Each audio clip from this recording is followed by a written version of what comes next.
Hi, this is Mrs. Hart.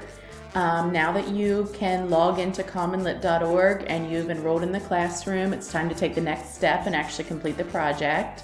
So I'm just going to give you some hints and helpful suggestions for how to do that. Once you log in to Google Classroom, you'll see 2 assignments. You've already completed number 1, so you're going to go to assignment number 2. And after you go to commonlit.org, you're going to read through the article. Make sure you annotate the main idea of each of the 10 paragraphs, and then answer the 5 assessment questions. And then you'll go back to Google Classroom, and you're going to take the Google Forms summative assessment, which I'll show you. You're probably going to want to leave your tab open to commonlit.org. You're going to answer the 10 reading comprehension questions, and then for the final question, it's a reflection question, and you'll want to leave your tab open so you can use some examples from the article.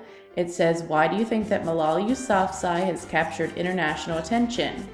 Are you inspired by her story? Use at least 2 examples from the text, and I've set this so that you need to write a paragraph with a minimum of 200 words.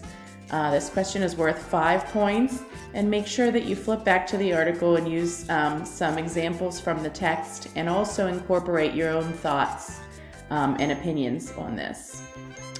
Then if you look at assignment number 2, there's also a link to the commonlit.org project rubric, which I want to go over that quickly.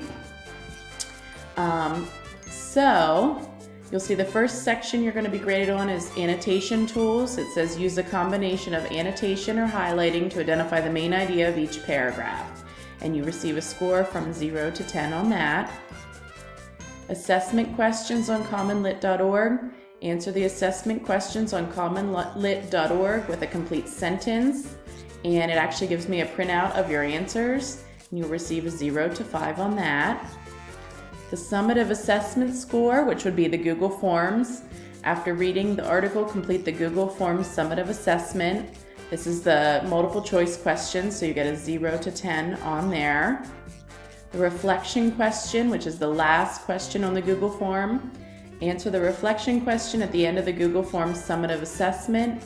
Use at least 2 examples from the text and incorporate your own thoughts and opinions. And that is a score from 0 to 5. For a total of 30 points for this project.